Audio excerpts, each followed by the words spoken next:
Is it still? Oh wait, Oh, I'm sorry, Louis. I'm sorry. We must you got me started. You started talking about Keller Williams. See, Okay, you already see how it's about to flow. You already see how it's about to flow. Look, listen, I'm sorry. Podcast and everything. I got you. Let me go ahead and save that for later. I got you. For later.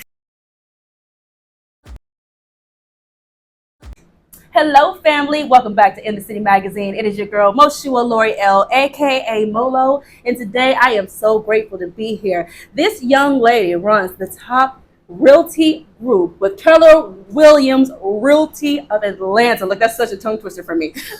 Keller Williams Atlanta Partners. She has a top group. She also has been on numerous boards for the associations of realtors. She's also a broker and just an all-around dope woman. Y'all, please welcome Miss Olivia J. Thank you so much, Molo, for the introduction. And it is a tongue twister. So I'm with Keller Williams Realty Atlanta Partners. I have a number one real estate team with them. And I would say that we are one of the fastest growing minority-ran real estate groups here in Atlanta. Okay.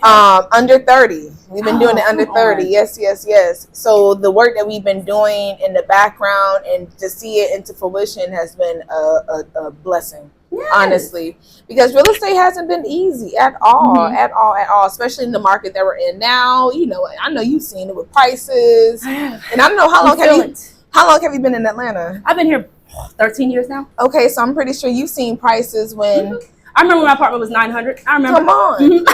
Come on. Now, what is it now? Like 25?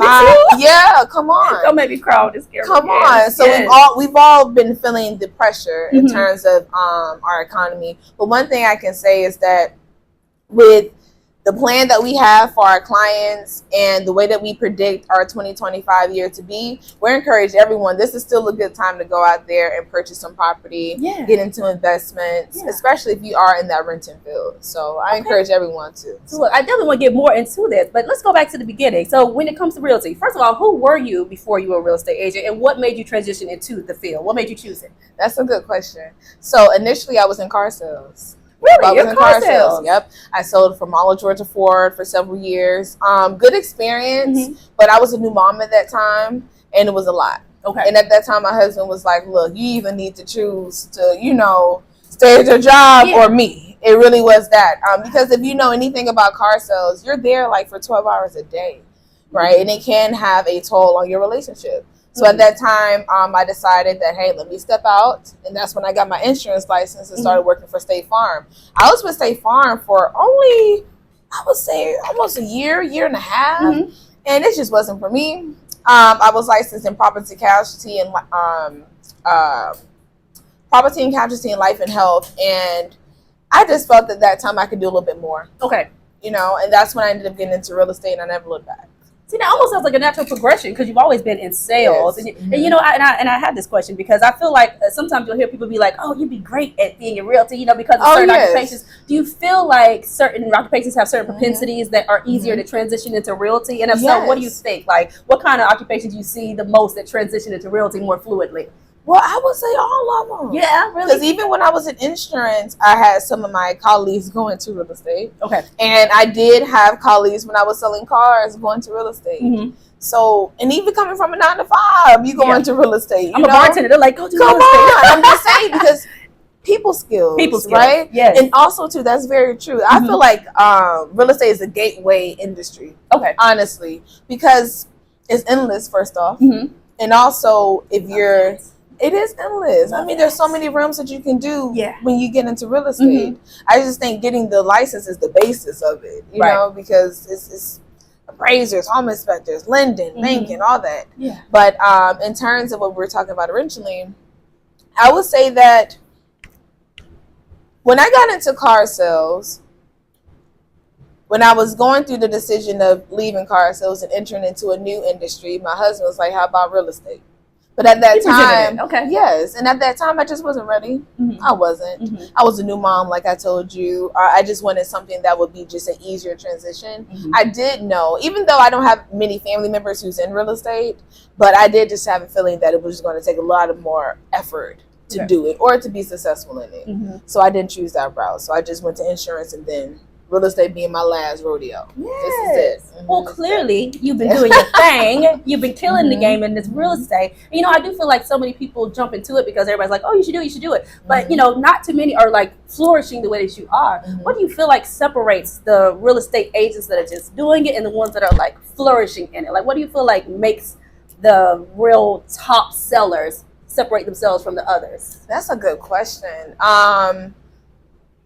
And I'll just speak for me at least. Okay. What makes me different? Because in real estate, like I told you, it's so many realms and there's so many niches that you can get into. You can get into residential, you can get into commercial, you can get into probate, you can get into all type of avenues. Yeah. But for me, I think that makes me and my team different is that first, we have a lot of involvement within our industry. Like you mentioned before, I'm one of the youngest African-American board directors to sit on the Georgia Association of Realtors. The Northeast Atlanta Metro Association of Realtors. I was the first vice president and membership director for the Women's Council Realtors of Gwinnett. I served on the City of Loganville's Development Authority as their secretary, and I currently serve on the DeKalb Association of Realtors as their Young Professionals Network co-chair. That's awesome. So when I look at the involvement and the time that we put into knowing our industry and seeing who runs our industry and really getting into the belly of the beast of this industry, I will say that we have tons of experience with that. Because real estate is bigger than just buying and selling, right? I think anyone could buy or sell, right? But I think when you really start to get into the mechanisms and the skill set, that's when there's a big difference. I love that. And then also our community and grassroots efforts. I came from an area, I'm originally from Gainesville, Florida. I've been in Atlanta for now 12 years or so. You got your peach. Look. My babies are Georgia peaches, honey. They are Georgia peaches. But I still hold Florida to me. I will always be a Florida girl at heart. I will always be a Florida girl at heart. But I would say that from my upbringing, being in a single parent household, growing up on the side of town that was underfunded, going to a high school that was predominantly Black, and we had lack of resources. Looking at that and knowing the change that I can make, I took it up a notch. So one of the things that I currently have is a mentorship program. I was about to ask you about the mentorship. Let's talk about it. A mentorship program for young women. One of the things I wish I had was, first off, a mentor that looked like me, that representation matters. Yes, it does. Representation matters, and I hate to pit it on that, but it makes a difference. Someone that looks like you've been through the similar, circumstances, and you've seen them become very successful. It just gives you inspiration and hope. And I think at that in that point of life and being in high school, you need that. Especially for our younger generation, first off, is different from our generation back in the day. These pandemic babies. It's all of that. And Gen Z, I think it's Gen Z now or something, but they're different. And I think that a lot of the things attributing to it, we just need to zoom in on that. And I know this it's around women's entrepreneurship. So not even just realty, you just like pushing them to just find their own ways. Why do you feel like that's so important for young women to delve into the entrepreneurship, or at least to be open-minded to it? Well, I would say first off, it's the way that our economy is going. Getting a college degree isn't as affluent as it was several years ago or just a decade ago. Come on. We're going into rims where a lot of our money is being made digitally, right? We're coming into an era where a lot of things, the doctors and the lawyers are great jobs, but how many of us is really becoming doctors or lawyers, right? Very small bit of population. Yes, and a lot of us is coming out with a lot of debt. So I think now this generation, even though they're different, they're just tech savvy, and I think entrepreneurship is the way to go. Now, in terms of the things and jobs that we touch bases on CNA, LPN, RN, of course. We talk about plumbing. We talk about electricians. All type of vocations. Oh, we surely do, because all of those you don't have to go to college for, right? I was a hairstylist. I know. Come on, look at cosmetology. Let's be honest, right? So I just think that the more our children have access and resources to other avenues besides just having to go to college. Because everybody can't do college. It's not meant for everybody, you know? And it's expensive. And if your parents, and a lot of our parents too in our community, we don't have any funds set aside for us for college. A lot of times when you get out, it's like you're on your own. Yes. You get your student loan, you know what I mean? If you can even get a student loan. If you can even get it. Yeah. Yeah. So I think that the more we understand that, hey, there's other fields out there that we can make a decent living, that we can make an impact to our community, and also still be your own boss. Yes. Right? Because I think right now everyone wants to be their own boss. Freedom and I'm not mad at it. No. Freedom is everything. No. So I think the more that, and that's one thing that I pride on with my team is that we're out here in these streets. Yes. I tell you, yes. Like, besides the mentorship program, we have an annual food drive right now too. Yes, that's happening this month, right? Yes. Okay, this month with the city of South Fulton. We're pairing up with 2 of their districts and 2 of their city council two city council members. And the biggest thing I can say right now is that if your focus isn't on the community, then what are we really doing out here? What are we really doing out here, man? It's sad when I go on certain parts, especially being in real estate. I've seen so much. I can imagine. I've heard of all the discriminatory practices. That redlining, which unfortunately it still exists, right? Crazy? Which is not a protocol as it what it used to be, but it's still there because we're the descendants of redlining. Come on, right? Certain parts of Atlanta. I mean, come on. Yes. I go through certain parts. I'm like, you see bandos and drug infested there, and then you got your $600,000-$800,000 house right in the same neighborhood. Yep, so what's up with that? Yes, right. Absolutely. So I just think that we just need to fight for more. The playing field needs to be equal, not equal, but close to it. Yes. Close to it, especially in a city like Atlanta. We built this, right? We built this. And like, even with that, like, I know that, because I'm going to ask you about like the better areas and, in Atlanta and stuff like that. But even like areas of where to live can be a very political conversation. Yes. And speaking of politics, of course, we're in the midst of an election. And that's why I love USA. As a realtor, I don't care about Democrats or Republicans, whoever. That's what I was going to ask you, because I want to know when it comes to voting, especially, being in the field that you are and being as aware of the housing, situation that's going on. Does that play a role in the way that you vote, in the way that you elect? And if so, how? What precedent does that set for you? Well, I'm going to be honest with you. I'm purple. Okay. I'm neutral, man. I just want anyone who is going to say what they're going to do in terms of the housing issue. That's who I want. Right. Honestly, because things are too expensive. When you look at Atlanta, rent and mortgages are just expensive, right? Yes. There is no middle ground anymore. So for me, I'm just looking for whoever can come into it and change that. Yes. Because it's a shame that we have people living in their cars right now. We have people living in extended stays right now. We have people living on the streets right now. Yep. Okay. Yeah. And it's affecting all of our neighborhoods. So I just think that the way that our economy is built is bigger than the president, right? Yes. I'm looking at more so our local government. I think that's more so who we need to zoom in on. Who's running for our county political positions out here? What are they going to do internally? Because they're the ones who can touch it more than the president. They're closer. The president is cool. He's the head of the state. That's great. But majority I'm focusing on. That's why with the city of South Fulton, I know the city council people. Come on. Right? Yeah. I have really good relationships with the city of Jonesboro, right? So I just think that the more we start to zoom in community, I think it starts here first. And that's what I think we are able to make a bigger difference than worrying about president. Because president, and it's way up there. Yes. The people that we're electing for our school board. Okay. Right? Come on. And home stuff. And you have children, right? I'm allergic, but I love them. Okay. I'm surrounded by them. You got nieces? I got nieces. You got nephews. I got nephews. Come on. So it's all about the babies. It is. And one thing that I did too, I took my children out the school system. Yes, I homeschool my babies. I surely do.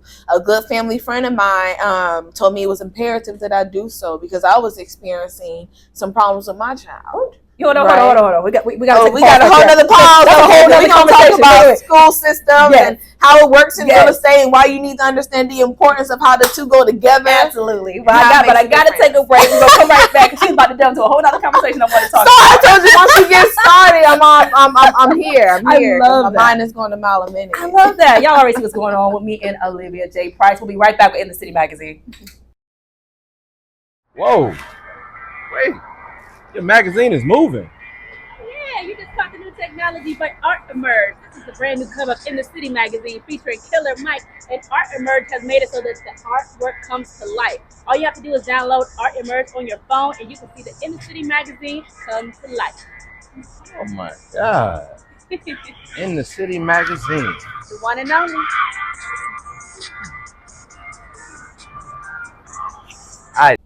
Hello, family. We are back with Moshua Lori L, aka Molo, with In the City Magazine, and we are still here with Miss Olivia J. Price. She's dropping some gems on me. I'm learning so much, and I want to jump right back into the conversation that we were having. You decided to homeschool your kids. Okay, take me through this process. What happened? Yes, and to piggyback on what we were talking originally, where you were telling me, hey, what are some good locations that you can recommend to people if they're new to the city or looking to buy or whatever it is to be or invest?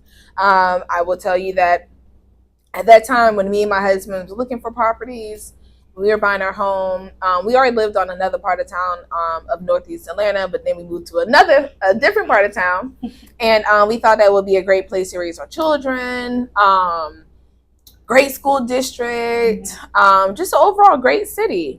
But I realized that when I put my child in the school district, that she was having a lot of problems in that school district. And it just blew my mind because I was trying to understand why. Yeah. And what type of problems? I was getting a lot of calls from the teachers. They were like, oh my gosh, Olivia, come get your child, whatever the case may be. And the things that they were calling me about were like silly things. I'm like, okay, she didn't sit in her chair. She threw her chair. She pushed it. Okay, she's a child. She's 5. She's a child. Okay. She's 5 years old to be exact. All right. And a lot of the kids at that age, either one, they're already coming from like pre-K or some type of form of schooling, or then a lot of them coming from their grandparents.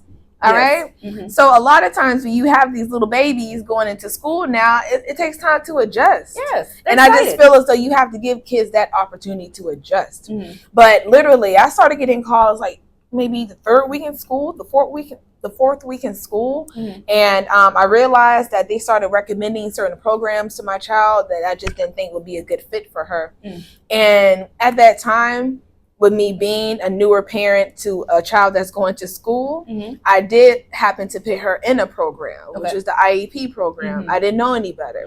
I wish I would have did more research. Which a lot of parents out there are familiar. Yes. IEP. And unfortunately, with our Black and brown kids, those programs are really pushed upon them. And when I started doing research and things about our school system and different programs that they get additional funding for, and I realized that some of those programs are being directed towards certain community of children, it blew my mind. And that's when I took my child out. Okay. Because I really did think that at that time the school system was really pinning my child, which I realized that I'm an advocate for my child first. Yes. Okay. Come on. Right. I'm a huge advocate for my child, and I took my rights and I took her out, and now I homeschool. So one thing I would tell people when it comes to school districts is that sometimes it may not always be a good thing to try to find the best school district or try to use that as a focal point for your home ownership. Because one thing I would say about Atlanta. No, honestly, one thing I would say about Atlanta is that, first off, we're a continuously growing city. And a lot of people are flooding our cities, which is a good thing. It stimulates us, right? That's why we're able to have jobs still. Because in some areas in the United States, there's a lack of employment. The housing market is not the best. Absolutely. So we're still thriving. So I always recommend for people that, especially when it comes to pricing, certain communities are just super expensive. And sometimes we base our decisions off a school district, which I'm not here to talk about. I'm not here to pinpoint which school district is better than the other and why you should choose this one, because that's not my position. My position is to let you know that despite where you stay or where you decide to want to be, just make sure wherever you are is that you focus on the community and the environment. Like, for instance, I tell people who live like in Fulton County, like I was telling you prior to off the scene, is that Fulton County, certain parts of Fulton County is tough. Okay. Right? But Fulton County is rich. Right? It's one of the richest counties. Literally, yeah. So things like that kind of makes me concerned because I'm like, we're trying to run away from these communities, but I'm like, this community is very rich in resources. But I do feel as though some of the resources aren't allocated to certain neighborhoods. Right? But I do feel as though for people who currently live in those type of neighborhoods, we need to really start zoning in and figure out, okay, how can we hold these local politicians and these local governments accountable? Right. Right. And I wonder, and just hearing you say that, I wonder if is that the difference between, we talk about gentrification a lot in Atlanta, stuff like that. And I think there's a difference between gentrification and beautification, right? So I feel like if we just take advantage of our own communities and help build it up, because I do feel like with hearing you, I'm learning so much from what you're saying. So I feel like there is a propaganda of trying to force us to leave a place instead of just making a place better. So and you seen what happened when we leave, right? We left a lot of these. No, it did not crumble. No, a lot of people who left these in homes or bandos and a lot of these areas, they buy them up. People are buying them up. Okay. It's just not us definitely buying them up. Not us. Yeah. You know, it's corporations buying them up. So whenever we leave something, especially gyms in Atlanta, if we could have saved Big Mama's house more, I feel as though our community would be filled up with people who are from the community and care about the community. One thing that I learned when I was sitting on the City of Loganville's Development Authority as their secretary, I was working with some people that have been in Loganville their whole lives. So their level of dedication. Has been there 80 years. Oh my God. Oh, you can't tell him. You can't tell him nothing bad about Loganville. 80 years. Nothing bad. His grandkids have lived there. Their parents lived there. Their uncles and aunties, where they went, their kids have went to that local school, and their family is. So when you start to deal with people who are super involved with their community, it's a difference. It's a different level of compassion. All right, versus people who are not from the community, don't know about the community. Yeah, and I think that when you start to see more of that, that's a concern for me. Okay, it's a concern that we're trying to leave a place so much. I'm like, why are we leaving? And some of us are arguing against gentrification, but we're actually allowing it when we do that. When we run, somebody gonna buy it, and we you got no control who buys it when you leave. We need to fight. That's we so need to interesting. fight. I'm American raised. My family's American. You know, I come from the South Carolinas and South Florida. And South Carolina too. Listen, a lot of us originated from South Carolina, right? So I do say that, or the Carolinas in general. Okay, in general. My values for America is deep rooted. Okay. My business is the structure of our business for this real estate team is that we're community based. Okay. All right. And I think that when people really start to zoom in on community and really start to care more about community and care about who comes into our community and what they do to it and what their intentions are, we will really be able to build a more solid foundation for our kids. And their kids. Yeah, it starts now. It's fine. Yeah. We have to do grassroots things. Yes. We have to have grassroots efforts. We have to understand that we can't run away anymore. Okay. We can't run away anymore. No, you can't run anymore. Okay. No. Okay. Because now look at Atlanta. We can't afford Atlanta anymore. Yeah.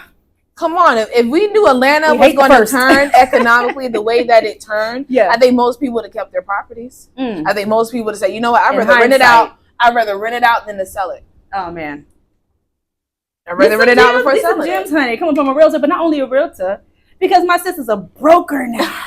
Yes. So you got your broker's license this month? Yes. Last month. Last month. Yes. You better go ahead. What has been the transition like from going from actually the realtor to being the broker? What has the transition been? To be honest with you, the business is still the business. The work is still the work, I would say. Understood. But the biggest thing I would say that this puts me in a position where I'm able to do bigger things and scale my business and my real estate team. So really right now, we're just scaling. Like right now, we want to make it known to people that when you do business with us, not only are you pouring into an American-based business, but you are also pouring into a business that we actually do a lot of things for the community. Yes. So our resources, we take in resources and we put it right back out. All right, that's true. Yeah. Honestly, we're not gatekeepers out here. I do speaking engagements on my success, how I became a #1 agent in Atlanta, how I started from the bottom. She has a podcast. Yep, called Buy or Die. Buy or Die. And on that platform, we are digging deeper into the depths of real estate. Okay, I would say understanding our market, what's going on, why it's important for us to start holding our county electives and state electives accountable, right? Yep. Understanding that real estate is so much bigger than real estate.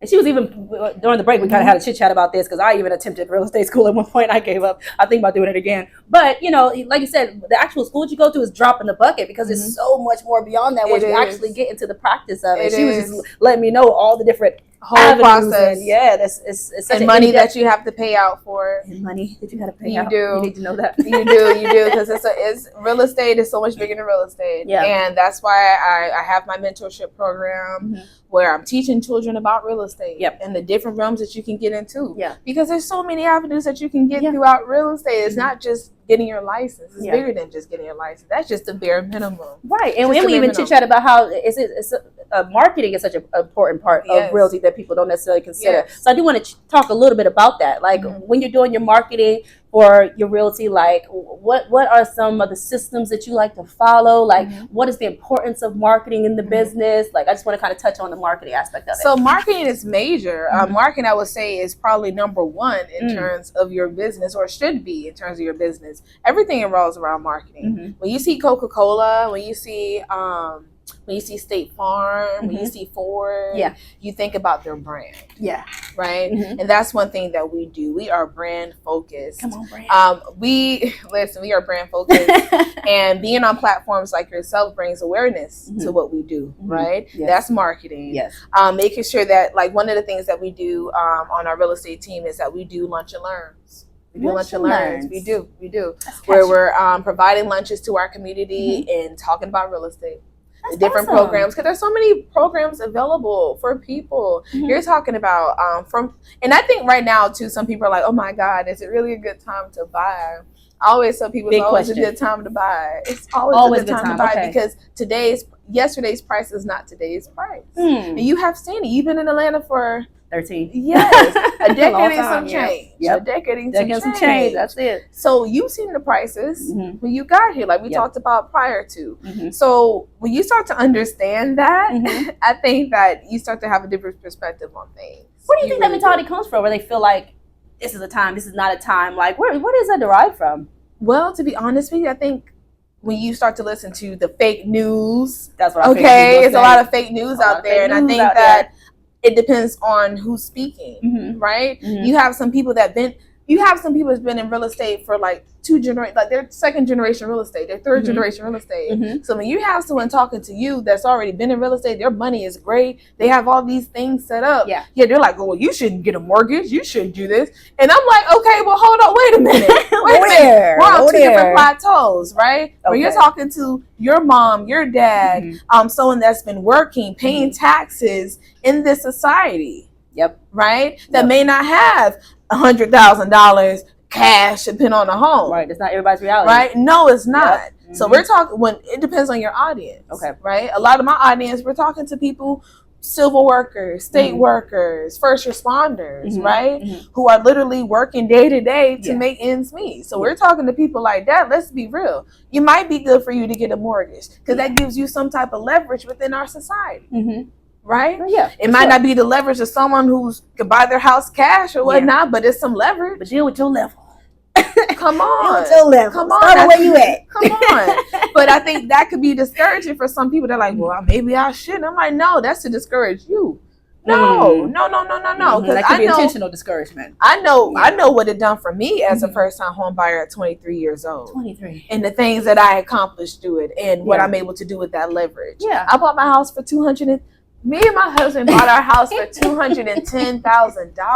Yeesh. $210,000. That's crazy. And if you know anything about the market, if you're anywhere close to Atlanta, I would say 2 hours and less from Atlanta, 210. It's hard to find $210,000 houses now. I don't hear of it. You know what I'm saying? I don't hear of it. So now our house is almost $500,000. Oh, that's awesome. It has nothing to do with the renovations we've done. Yeah. Okay. All right. That's just pure equity. Okay. So when you look at the leverage of just having $200,000+ of just money I'm able to use to reinvest into real estate, which I'm already currently doing in Florida. Oh, girl. Yes. Because that's my home state. Okay. I tell people Florida raised me, Georgia pays me. You know what I mean? For real. So a lot of the knowledge that I'm getting now, I'm taking it back home. That's awesome. It will only be right. It would be wrong for me not to do that. Okay. You know, I love that. That's where my mentorship program started, was in Florida at my local high school. You go, girl. It was. And even furthermore with the marketing, because I know you told me that you used to do a lot of open houses when you first got started. I did. So you know, we are another marketing tactic. See, and I love that. And I know, and of course, we are in fashion magazines. So I got to touch a little bit on it. Oh, yeah, because I know when you do open house and stuff, sometimes you have to do the staging. Sometimes you have to, and it's about how you carry yourself, how you dress. A big part of how people. I hate to say it, but it is what it is. People take you as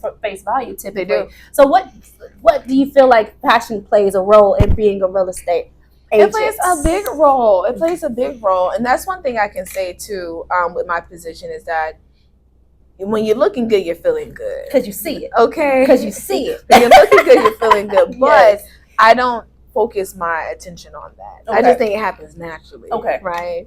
And also too, for real. Because I mean, you're dealing with families and things like that. So dressing presentable is always going to be key. Yes. Right. Especially dealing with people in a very sensitive industry. This is a very sensitive industry. You're dealing with people moving out of apartments. You might be dealing with someone trying to move out of state. And they're putting all their trust in you. All of it. One of the biggest life decisions that you can make. Biggest. And very costly too. So I was just saying that fashion has a lot to do with it. But I just feel as though with my style and also too on my social media, you'll be able to see the evolution of it. Because when I was doing my open houses, this is when I first started. Oh man, I was just wearing all types of things. I had my company shirt, you know, I might have my, my kicks on. So it just depends on what's going on and how I would dress. But open houses, for sure, I would say that being presentable and dressing presentable is always key. I love that. Always key. I love that. Always key. Child, you know I could talk to you forever. Oh, I know. We've already been, look. We can talk forever. A conversation was had. We were talking all through the break and everything. So, but before I get out of here, I do want to know, is there anything particular that you had in mind that you wanted to get out to the people? Anything you have coming up? Like anything that you want people to know about before we get out of here? Yes. Once again, we are an American-based business. All right. Our business is built off of us Americans. All right. And I have to take pride in that right now. Okay. Especially with what's going on in our society. We have elections coming up tomorrow. I have my nice little I love USA pen. That's so cute. Yes. Love to let people know that we're really out here. We're fighting for rights of our people. We're focusing on our community. We are a #1 real estate team, but that comes from our community. All right. So every time you do business with us, we are pouring back into our community through mentorship programs, through educating our neighborhoods in terms of different routes that you can take. If you just don't want to sell your home, it's not always about buying or selling. It's putting you in the best predicament where you are actually able to grow and build generational wealth. All right. It's bigger than just a sale and a transaction. I'm actually trying to make sure that you understand how this works and how can you really benefit this leverage of having a home to work to your benefit. Yes. Okay. We do have an annual food drive coming up this month with the city of South Fulton. Yes. We're pairing up with 2 different districts, and we are going to be feeding our community. All right. And if everyone knows, inflation is very high. Okay. So I tell everyone, whatever we need to do, we are doing it. We are really doing it, and we're boots to the ground. We are doing it. And I tell people, the more conversations that we can have, and thank you so much for having me on your platform. This has been so enjoyable. Thank you so much, because I think more conversations like this needs to be had. We have to uplift each other. We have to encourage one another and really zoom in on the importance of why each other, because you just taught me a lot today. I learned a lot today. Listen, real estate is endless. Like I told you in the beginning, real estate is endless. And once we really start to understand that, once we start with our community, we can build tons of neighborhoods, community-based neighborhoods. Okay. All right. Where we buy a home, we can stay in a home. Okay. Come on. All right. Honestly. Yeah. So I appreciate that, and just letting people know that we're here and we're in business. So and how do they reach you? If they want to reach out and use your team, how do they find you? Yes. So we're on various platforms. We're on Instagram at Olivia J Price. Facebook, Olivia J Price. If you Google Olivia J Price, everything will pop up there. The good thing is that we're pretty reputable. So if you Google Olivia J Price, everything will pull up about our real estate team and the things that we do. and being community activists. I love that. Well, y'all, this has just been such an enjoyable and informative conversation. Thank you so much, Olivia, Thank you for having me. Thank you so much. Of course, this has been another episode of In the City Magazine with your girl, Molo.